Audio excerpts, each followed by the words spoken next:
Hey, good morning and welcome to A Better Life. You know, some years back in G.I. Blues, the movie, Elvis Presley sang a song, and in it, the song was called "You Ever Had One of Those Days?"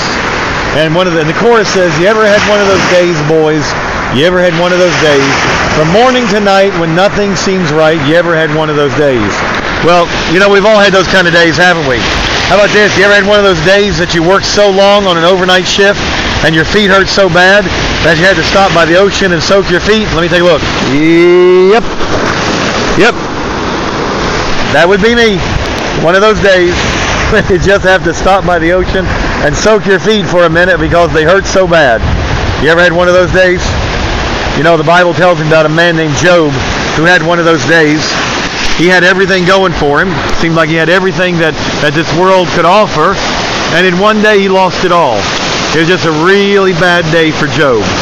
One day, one event after another, he lost his family, he lost his wealth, he lost his health, he lost everything he had, all in one day. And yet the Bible says in the book of Job that even though Job had lost it all, he did not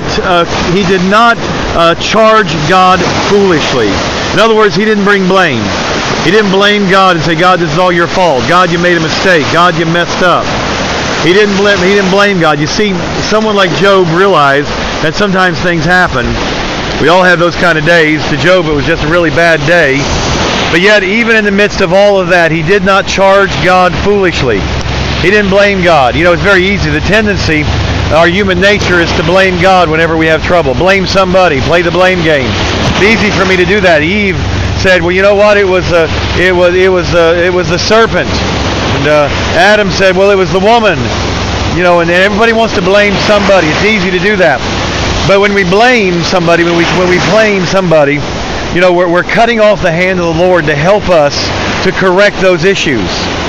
If we'll be honest, David said in Psalm 51, after he had blamed a lot of other people for his problems, and he had done everything to cover up some major issues in his life, the Bible says in Psalm 51, when he finally took responsibility, he said, "Lord, I acknowledge my sin and my transgression. I said, it's ever before me. I did it. It was me. I did it." You see, there comes a point in our life when you have to stop blaming your mother and your father. You know, let's face it, when you get to a certain age, you got to stop blaming other people. And you got to start taking responsibility for our own actions. And when I take responsibility, then I'm on the road to a better life. I'm really on the road to fixing the problems in my life when I'll take responsibility. So take a minute today and take responsibility for your own life. You know, I heard one coach who said that when we do well, when our team performs well, I say they.